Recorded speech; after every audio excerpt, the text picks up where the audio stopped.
What's up, guys? Today we're going to talk about one of my favorite techniques that starts getting overshadowed as the water starts warming up, and that is the jerkbait. Now, pretty much everybody in the world is throwing a jerkbait at the end of winter as the fish start moving into pre-spawn, but then once spawn starts happening, they move to post-spawn, everybody tends to forget about it. But the jerkbait post-spawn and into summer can be one of the most effective tools you can use. So today we're going to talk about, fishing after the spawn with a jerkbait and through the summer, some things that we have learned through experience. We're going to pass it on. We're going to have an open conversation about it so that we can all catch more fish this summer on a jerkbait. Let's do it.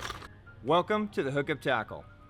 The Hookup Tackle is the world's largest showcase of Megabass products, featuring baits and colors not found at any other dealer. The Hookup also offers a wide display of OSP, Evergreen, Deps, Lucky Craft, Jackal, and many more. The Hookup Tackle is owned and operated by family, is staffed by guides and verified tackle nerds who love helping anglers elevate their craft. If you're in the Phoenix area, we'd love to have you stop by our showroom and check out the wonderful world of Megabass and the Hookup for yourself. If you shop online, there are almost 10,000 SKUs of Megabass products alone, with hundreds of other companies and new products being added daily.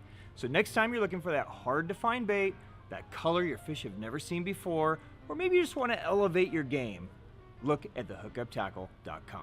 Welcome back, my friends. I am Ben with the Hookup Tackle, the Tackle Otaku on Instagram, being joined by my buddy Jeffrey the King. What's up, Jeffrey the King? What's up, buddy, old pal? All right, so you love throwing a jerkbait. I do. I have watched you catch your PB smallmouth, I think 2 years in a row on a jerkbait. Yes, you have. Right? Jerkbait's just such an amazing way to catch them, don't you really agree? Is. So you're a swimbait guy. Absolutely. You really don't mess with conventional that much. No. But a jerkbait is something that pretty much every time we're on a jerkbait bite, you cave. Oh, absolutely. And you pick it up. What is it about the jerkbait that you like as somebody who's not really a conventional guy? It reminds me of a glide bait. I use the same exact cadence with the jerkbait that I do with the swimbait.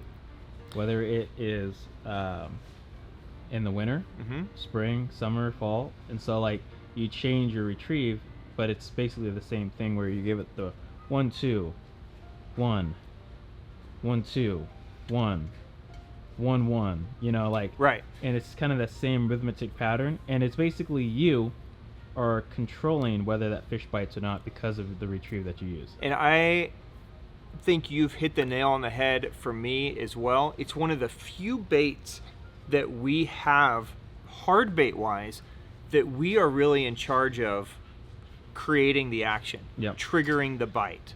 Right? So many baits, like a crankbait, a spinnerbait, not that we don't do anything with them, but the action's pretty much built in, right? Whereas when we start throwing a jerkbait, it's up to us to create the action and to trigger the strike, right? Now, one thing that we have seen over the years is obviously everybody knows, basically from fall through early spring, that the jerkbait is incredibly effective, right? We sell gazillions of them, the water gets cold, the fish metabolism drops, shad start dying, and that's kind of the perfect time for a jerkbait to work, because when you think of the cadence that you were just talking about, Jeff, it's a really easy bait to kind of give a twitch pause, right? And to have that thing kind of dart and then just kind of sit there, similar to how a dying shad would be, right? Fish move into spawn, we can sight fish them, we can see them all in the shallows. They move away from spawn, and people go back to picking up their jerkbaits, but they do the exact same cadence. They use the exact same bait that they were using 2 months previous. It doesn't work, and they go, okay, they don't need a jerkbait anymore in the summer. Let me throw this and whatever else they go, right? But the reality is, just like glide baits, or just like any of these things, there are certain baits and certain cadences that work when the water is cold, and there are better baits and better cadences that work when the water is warm. Now, on any given day, anything can work, right? But this is just time on the water and figuring out how to get fish to eat a jerkbait. And we talk about it all the time that, we live in Arizona, highly pressured fish, but I consider Arizona to be a year-round jerkbait place. And probably the reason that I think of it that way is back to my guiding days, a jerkbait is a bait that almost anybody can use and that you can teach almost anybody to use. You can teach somebody how to impart the action, and the fish are always looking to feed on a bait fish, right? So in the summer, they're just gonna, their metabolism's high, they're gonna eat whatever the fuck's in front of them, honestly, right? So if they're sitting on a hump and it's full of crawfish, they're gonna eat those crawfish. If a school of bait swims by, they're chasing the school, like they're just gonna eat, right? So this is a great thing to always have on hand. So let's jump into the differences between warm water jerkbait fishing, cold water jerkbait fishing. Okay, so we just kind of talked through the cadence, you know, in cold water, right? So chances are a lot of you guys have thrown things like Pro Blues, right? Leggy Bones, these types of colors. In the winter, you've been, you know, kind of twitch, pause, twitch, twitch, pause, these slower moving cadences, right? Now, we are kind of past that period. The water is warm, the fish metabolism is up. They want to chase now. So you may be able to take that same cadence and catch them, but chances are to really trigger that strike, there's a reason why things like crankbaits become very effective in the summer, and that's because they're constantly moving, they're banging around, they're not giving the fish an opportunity to really study it. It's triggering something in that fish that they want to chase it and they want to get it and they want to kill it. It's the same thing with a jerkbait, okay? So this is the time of the year that we have to start thinking through our colors. This is a big thing for me, probably not a big thing for Jeff. He's shaking his head no. He's not a big color guy. I'm a huge color guy. This is usually the time of the year that I start putting away my Pro Blues, right? My super transparent colors go away, and out come the baits with a little bit more body. Okay, they could be perch, they could be shad type patterns, they could be bluegills, but it's something that has just a little bit more body to them, right? The other thing that's going to start happening is we need to start changing our cadence up. So, you know, shad are no longer they're not dying anymore, right? They're not kind of moving in that cold water and then chilling and then swimming and chilling, right? They're moving fast, right? They're getting chased, they're getting swallowed, they're getting eaten. So those things are moving fast. We need to work the jerkbait the same way. So a lot of it is just merely a cadence change, right? So instead of these slower cadences, now we can speed up our cadence. And I think of a jerkbait a lot as kind of like a topwater bait. Walking topwater baits work great this time of the year.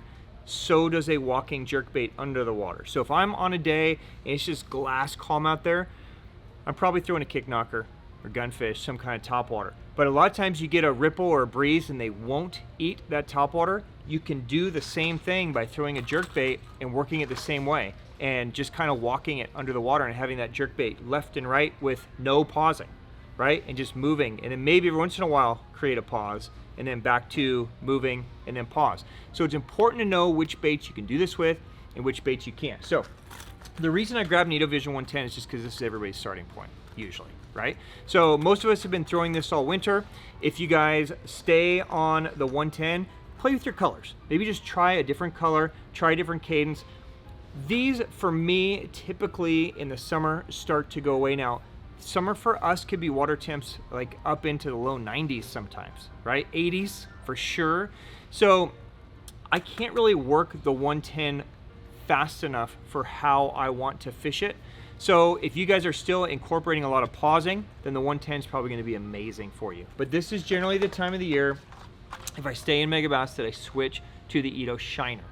Okay, so I can get a big cast, but the Ito Shiner allows me to work it much faster, and it has more of a side-to-side movement to it. So if I'm not giving it the pauses, it's literally going to just walk side to side, right? So this guy can just move back and forth the whole time without the line wrapping on the hooks. The 110 is designed for really finesse, kind of like just tapping the slack. And when you're being very mindful of what you're doing, it's a great jerkbait. But if I'm moving it really fast, I can't be mindful and fast, right? So every once in a while I'm gonna jerk too hard, I'm gonna jerk too fast. If you do that with the 110, the line's gonna wrap around the front hook. So if you guys ever wind your bait back in and the line is wrapped around the front hook, it's just because you jerk too hard, right? I get much less of that with the Shiner. So, you know, it comes in lots of dope colors. The GLX Galaxy Shiner that I talk about a lot, which is a great bluegill or perch pattern. course, you could use, you know, the Tennessee shads, the matte shads, all that kind of stuff work great this time of the year as well. This is also the time of the year that I will use the Rudra and the Slender pointer a lot if I'm fishing shallow water. So if you guys are fishing places where, you know, post-spawn in summer, those fish are still relatively shallow, and by that I mean like under 10 foot. So if you live in a shallower area that's full of grass, maybe a sandy lake, maybe it's a pond, and they don't have the ability to just go drop off a ledge and chill in 20 feet or 30 feet or 40 feet, then these are both great baits. They both allow you to fish very, very fast, right, with very few pauses without wrapping on the line.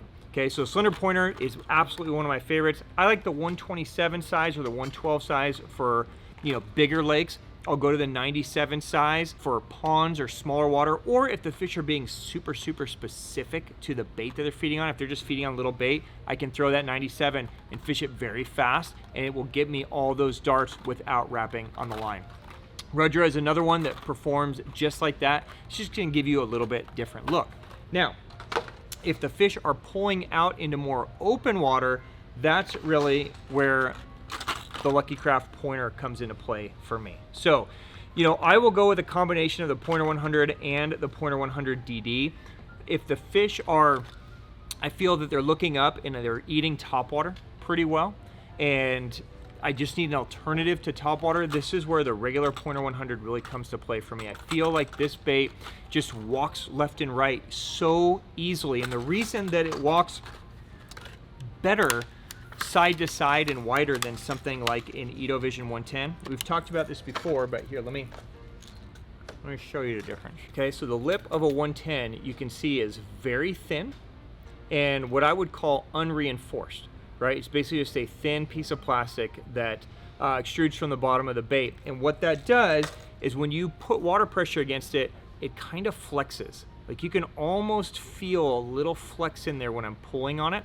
And when it flexes, it causes the bait to kind of have this little 2-in-1 little motion on it, right?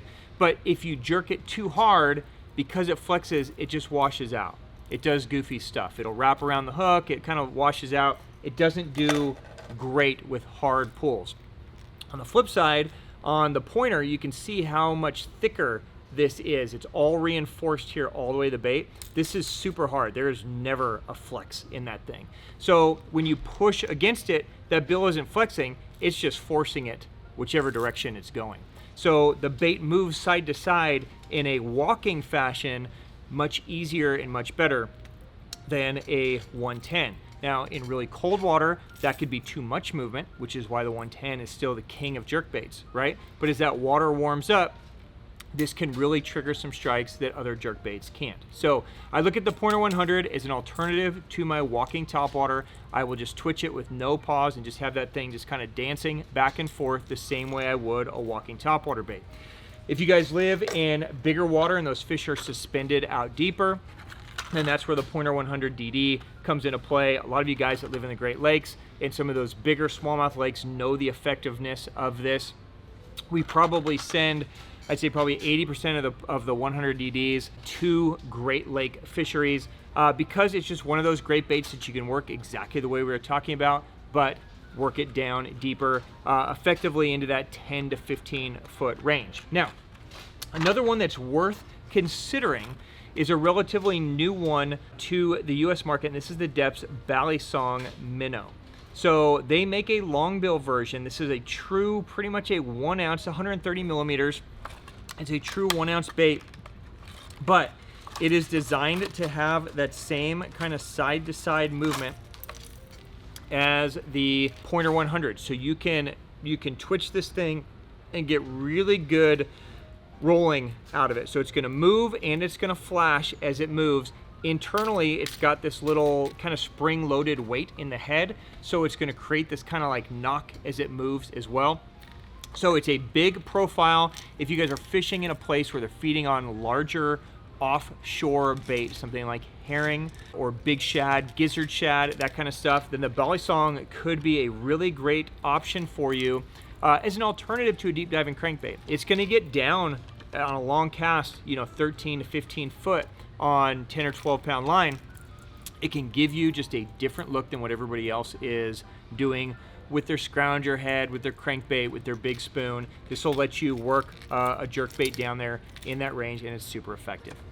All right, guys, and then just to recap, let's just recap on what we just talked about. So, warm water.